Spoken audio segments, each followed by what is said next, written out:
incominciano le guerre del Risorgimento. Chi li conduce? Chi? Voi andate a chiedere a Benigni, che ha parlato alla cosa quando ha fatto la canzonissima, cos'è? Canzonissima? Sanremo, scusate. Sanremo. Io l'ho sentito. Più di mezz'ora non ha mai citato la Sardegna. Mai.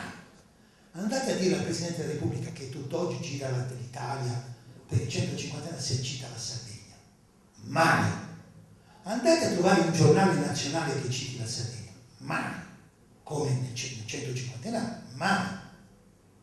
Se ne guardano bene. Si farebbero tagliare gli attributi prima di ammetterlo. Bene, guardate un pochettino. Io che sono cosciente, non sono andato a vedere le cose del continente dove tutti imbrogliano. Sono andato a Londra, ho la fortuna di avere una figlia che abita a Londra, e mi sono andato a vedere i giornali dell'epoca. Cosa scrivevano del Risorgimento chiamato italiano, che era il Risorgimento sardo. Cosa scriveva? Questo è The Illustrated London News, che è il più grande giornale dell'epoca, e questo è del 1959, cioè della seconda fase della guerra del Risorgimento. Andiamo a vedere cosa scrivevano. Questo ve l'ho tradotto ovviamente, scusate, la mia cosa. Questo è no, del 25 giugno 1851, l'inviato di guerra del famoso giornale inglese The Illustrated London News scriveva da Feriolo sul Lago Maggiore e diceva town situated on the Sardinian coast del Lago Maggiore. Scriveva da una città situata sulla costa sarda del Lago Maggiore e scriveva: gli austriaci sono passati dal loro territorio a quello di Sardegna in 3 colonne. 2 divisioni sono penetrate dalla via di Gravellone a Piategrasso, adesso si chiama Piategrasso, allora è Piategrasso, mentre l'altra divisione è entrata nel paese del Lago Maggiore sbarcando nella spiaggia sarda del lago, occupando le città di Stresa, Intra, Pallanza e Arona e respingendo i sardi grazie alla supremazia numerica. Voi andate a trovarlo nei vostri libri una cosa del genere. Per i restanti Lago Maggiore divide c'è tutto, è solo Sardegna, è solo sardi, istituzionali ovviamente. Guardate bene che dentro tra l'altro ci sono anche i sardi proprio, perché nell'esercito c'erano anche i sardi fornesi. Vabbè, al di là di questo, tutto è Sardegna, cioè il Risorgimento gronda solo ed esclusivamente di Sardegna. Solo. Perché ho scelto questo episodio, di tanti che ce ne sono, è pieno, perché come notate, se voi notate un po', gli austriaci sono passati dal loro territorio a quello di Sardi in 3 colonne. Gli austriaci stanno vincendo contro i sardi. Che succede? Chi conosce la storia del Risorgimento sa che Cavour, disperato, vado a vedere, Cavour è un ministro sardo, del governo sardo, del regno sardo, eletto al Parlamento nel collegio di Iglesias. Ma nessuno lo dice, così come nessuno dice che Garibaldi è nato in una città sarda che era Nizza, tra l'altro abitante anche nell'isola fisica a Caprera, ma nessuno dirà mai che è sardo, nessuno, se ne guardano bene, cioè è proprio una presa di posizione contraria a tutto quello che è Sardegna, per cui noi non contiamo niente nell'immaginario collettivo. Allora, voi sapete che Cavour andò a Plombiera da Napoleone III a chiedergli aiuto. E Napoleone III dice: benissimo, nell'esercito francese aiuterà l'esercito sardo ad una condizione, che cediate Nizza, il ducato di Nizza, la contea di Nizza e il ducato di Savoia alla Francia. Chi è che cede? Andate a vedere nei vostri libri, nessuno lo dirà mai. Eppure la legge 968, inserita nella Gazzetta Ufficiale del 60, dice: esecuzione al trattato concluso tra la Sardegna e la Francia per la riunione della Savoia, la Sardegna che cede Nizza e Savoia. Addirittura, se voi leggete tutto, perché è in francese, non so se l'ho messa, ecco, addirittura l'articolo 6 dice: i sudditi sardi originari della Savoia e circondario che attualmente domiciliati in quelle province che intendono conservare la nazionalità sarda godranno, cioè diventano francesi di legge ma sardi di nazionalità. Quindi non c'è dubbio che il Risorgimento è fatto dai sardi della Sardegna, da quelli che sono iniziati nel 1324, la conseguenzialità, fino alla mattina del 17 marzo 1861, tutta l'Italia era Sardegna e tutti gli italiani erano sardi, non aragonesi.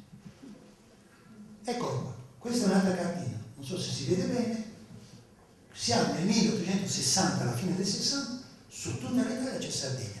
Quindi siciliani, calabresi, pugliesi, i cose erano tutti sardi. E noi non siamo inseriti nel 150enario dell'Unità d'Italia. Ripeto, non l'ha fatta Casula. Voi potete poi interpretare come volete, no, io non lo so, è una logica quello che... Se non, che cosa succede? Ecco, per esempio, la dimostrazione che erano sardi. Questo è un passaporto fatto dove diceva, a Ponte di Legno, a Brescia, nel gennaio del 61. Nel gennaio del 61 a Brescia il passaporto era sardo.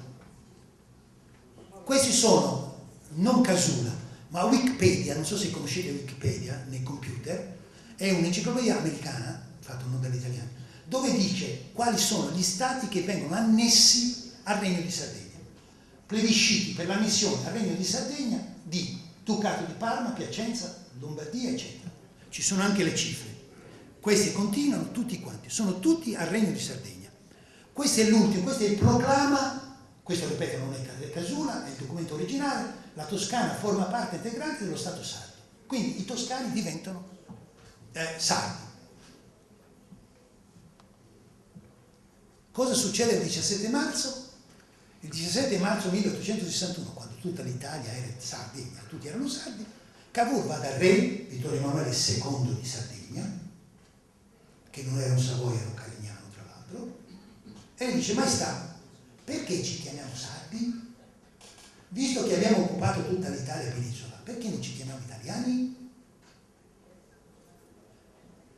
Attenzione, a questo punto io ci tengo a precisare una cosa. Nel diritto, che io ho la fortuna di leggere, mi sono letto tutti i libri che aveva Cossiga nel suo studio, tutti i libri di diritto costituzionale, diritto internazionale, tutti me ne sono letti. I nomi dello Stato, il nome si chiama attributo di personalità di uno Stato, si possono cambiare le bandiere, le divise, si possono cambiare. Quello che non si può cambiare è la storia precedente. Non è che cambiando il nome si cambia la storia, no?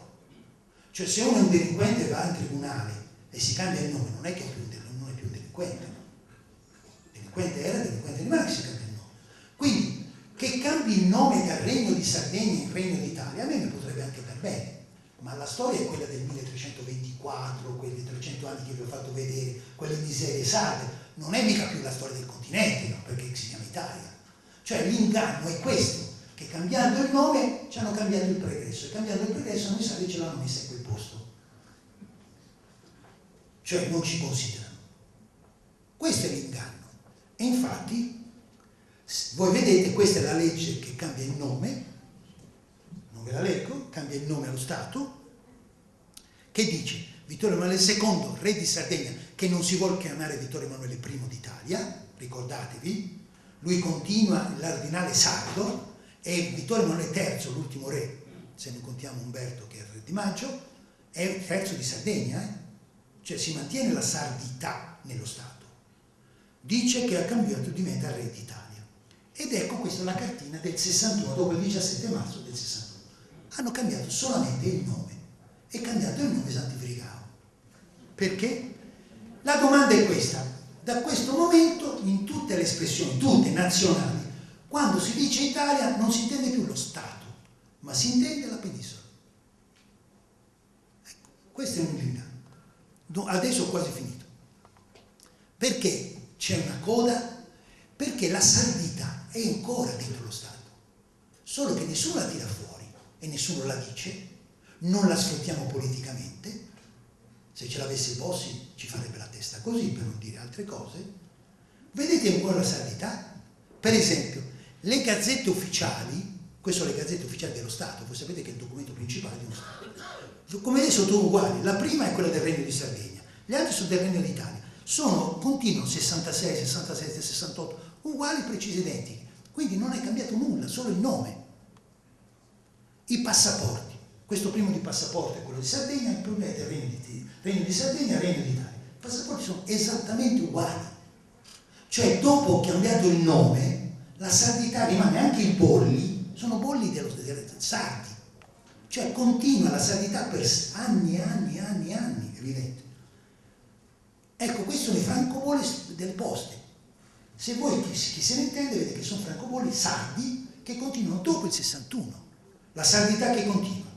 Le monete, la prima moneta dello Stato sardo è questa del 1324, l'ultima del 61 che continua ancora per tanti, tra l'altro è una moneta di valore perché è d'oro, continuerà per decenni e decenni, dietro c'è scritto Re di Sardegna. Quindi la sardità c'è dappertutto. Lo statuto, quello che tutti chiamano statuto albertino per non dire statuto sardo, perché le inventano tutte, dice albertino, è lo statuto del Regno di Sardegna, qui c'è scritto del Regno di Sardegna. Lo statuto del Regno di Sardegna dura fino al 1 febbraio, mi sembra 1948, cioè io se Dio vuole ero grandicello. È il nervo dello Stato è lo statuto sardo e la Costituzione attuale che affonda le radici sullo statuto sardo affonda le radici alla bicamerale perché è stata inventata nello Stato sardo. I manuali di diritto, quel non di storia non ve lo diranno mai, dicono, questo è tra parentesi, quindi non è casuale, i manuali di diritto dicono l'attuale Stato italiano non è altro che l'antico Regno di Sardegna ampliato nei suoi confini. Voi pensate, se questa frase andasse in tutte le scuole, cioè andasse a Milano, a Torino, a Cagliari, a Napoli, a Palermo, che tutti i ragazzi, tutti gli italiani di Palermo, che non sono altro che il Regno di Sardegna ampliato nei confini. Pensate voi che ci sia un valore sociale enorme per conto per nostro, e naturalmente politico e anche economico che va dietro al fatto che tutti ci riconoscono la primogenitura? Non considerate voi che sia una vera rinascita sociale? Io lo credo. Naturalmente se tutti quanti lo crediamo, se no rimane il mio una cosa così bella, interessante, Casula è stata interessante, però rimane lì, non se ne fa niente. Riassumendo, questa è la storia dello Stato, non quella che ci vuole fare credere. Un po' di Sardegna, tutta la Sardegna di Piemonte, tutte le crete. Senza questo non c'è l'ultimo. Cioè senza questo pezzetto iniziale non c'è l'Italia. Cioè l'Italia non ci deve tutto. Quindi tutto intendo, poi ne parliamo, un'autonomia particolare, eccetera, eccetera, perché io ho il mio pallino. Perché l'imbroglio? Come mai c'è un imbroglio, c'è un inganno? Perché il pallino dei governanti dal 1861 in poi ancora oggi è quello fatta l'Italia, facciamo gli italiani. E quindi inventiamo gli italiani che prima del 1861 esisteva un'Italia. E quindi dicono che Colombo era italiano, Colombo era un genovese che trovava un pisano, per lui era uno straniero e lo ammazzava, tra l'altro era un nemico. Che Dante è italiano. Perché italiano? Scusate, Dante è italiano. Dante era un fiorentino che viene mandato fuori dal suo stato e va in esilio in un altro stato, muore fuori. Dice, ma parlava italiano. La lingua non vuol dire che fa la nazione, per carità. Se no i belgi sarebbero francesi, gli inglesi sarebbero americani e viceversa. La lingua non fa nazione. Il fatto che parlasse italiano non fa nazione. Questo non toglie nulla all'idea nazionale. Quindi si crea, secondo me, prima del 1861, prima dell'Italia, cioè del Regno d'Italia, c'era la Sardegna. Secondo i miei detrattori, prima del 1871, prima dell'Italia c'era l'Italia. Come vedete, una cosa inconciliabile. O sono io o sono loro. Loro non hanno nessun documento a favore loro. Io ho tutti i documenti a favore mio. Vediamo un pochettino cosa rimane della Sardegna. Se voi andate a Torino, questo è un monumento che è in piazza Castello a Torino.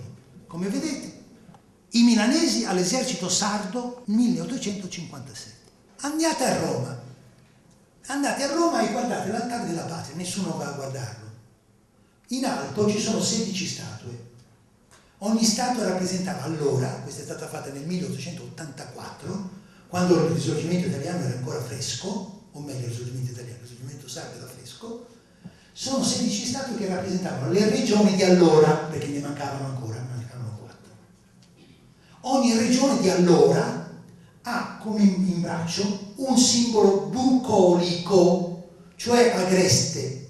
Chi ha un grappolo d'uva come la Campania, la penultima è la Sicilia che ha un fascio di messi, la terzultima è la Calabria che ha una pelle di lupo per la Sila, l'ultima è la Sardegna. Guardate cosa c'è in mano, a Roma oggi, se andate a guardare, ha in mano la corona e lo scettro. Cioè nel 1884 si riconosceva alla Sardegna il suo valore di portante dello Stato. La enciclopedia Wikipedia, in americana, non italiana, non l'avrei mai detto, dice, commentando la statua, la Sardegna porta lo scettro di una corona in mano per ricordare che le battaglie che portarono all'unità e all'indipendenza d'Italia partirono proprio dal Regno di Sardegna, che tanti sacri fin dall'inizio combatterono durante il Risorgimento. La corona è generosamente tenuta in mano e non sulla testa per ricordare che dal Regno di Sardegna nacque il Regno d'Italia. Più di così io non so che cosa dire di più. Se non ci si vuol credere, no, si tappa il sole, dice il sole non esiste. Tant'è vero che i miei colleghi storici hanno scritto una lapide sotto l'altare della patria in plexiglass grande, che tutti i turisti possono leggere, perché in italiano e in inglese, tutti. Guardate cosa scrivono, pur di non citare, di non vantare la Sardegna. Dice l'ultima, dice la Sicilia con un fascio di Messi come simbolo dello sud. 16ª figura, la Sardegna, infine opera di Luigi Belli, con la corona in mano in segno di umiltà. Da quando in quando la corona non scelta sono umili, non lo so, ditelo a Elisabetta d'Inghilterra, che quando si mette in testa è per umiltà la corona, non lo so. Bene, io signori ho finito. Vi prego di capire quello che ho detto all'inizio, se no si dimentica. La mia è una denuncia, non è un libro, è una denuncia. Cosa ne facciamo? La lasciamo come denuncia e basta? O ne cogliamo gli aspetti politici? Politici vuol dire, mi ricontratto un rapporto con il governo centrale sulla base dei due elementi ovvi, insularità, nazionalità, con l'ultimo che è statualità, perché è più importante, o meglio, è fondamentale. L'insularità è un fatto, siamo un'isola, quindi vorremmo una continuità territoriale effettiva. Che siamo una nazione è indubbio, abbiamo lingua, musiche, tradizioni nostre. Statualità, perché è più importante degli altri due? Perché la statualità importa anche al continente italiano, perché delle nostre musiche, della nostra lingua, al toscano, al veneziano non ne importa nulla, delle nostre tradizioni. Ma il fatto che io li ho fatti, che senza di me loro non sarebbero esistiti, dovrebbe importare accidenti. Se no non riconoscono, è come non riconoscere i propri genitori. Quindi è un elemento, vi ho detto all'inizio, è un elemento portante in più, estremamente importante per ricontrattare un'autonomia col governo centrale a livello della sovranità. Ci riusciremo? Assessore, se ne faccia proprio, grazie. Io ringrazio il professor Casulla, ringrazio Carlo Delfino e ne approfitto perché in premessa, arrivando da Cagliari, non ho salutato l'amico eccellenza Ninni Meloni. Detto questo, credo che questa lezione non sia una lezioncina. Noi siamo convinti di poter sposare non solo una tesi che noi riteniamo un onore sposare, ma pensiamo anche che nei nostri progetti politici e culturali dobbiamo tenere come faro, come stella polare questa idea di Sardegna. La dobbiamo tenere in mente noi quando andiamo a confrontarci con uno Stato che mai come in questo periodo sarà per contingenze mondiali, europee, ma non è certo uno Stato amico alla nostra isola, vertenza entrate, trasporti, e ogni giorno stiamo a combattere su questi problemi. E allo stesso tempo, sotto il profilo culturale della pubblica istruzione, abbiamo l'ambizione di con un progetto, questo sì, di livello nazionale e internazionale, che è quello della scuola digitale, che il professor Casulla conosce, che ci chiedono le altre regioni, quelle dello Stato italiano, di riuscire a inserire, autoproducendola, una storia vera, una storia della nostra isola, una storia che le nostre nuove generazioni potranno studiare con orgoglio, per capire, per crescere e per diventare una classe politica, una classe di gente migliore della nostra, per avere la possibilità di confrontarsi in maniera come noi tutti ci auguriamo, a testa alta, con coloro che in questo momento ci negano, anche, come ci ha fatto capire il professor Casula, non solo i nostri diritti, ma anche le nostre origini. Grazie professore, noi siamo alla sua parte.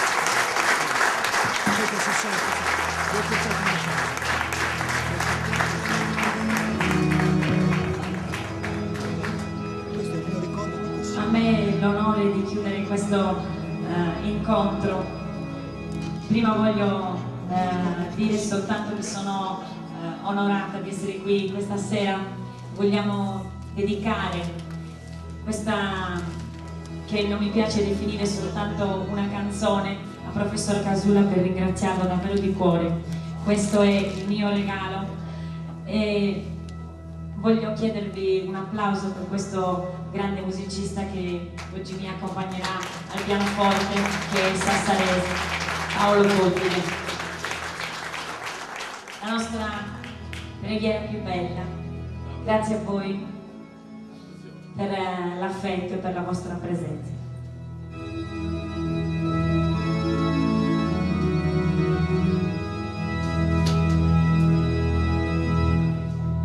Deus ti salve Maria, quis este gracias plena, de gracias esa plena, esa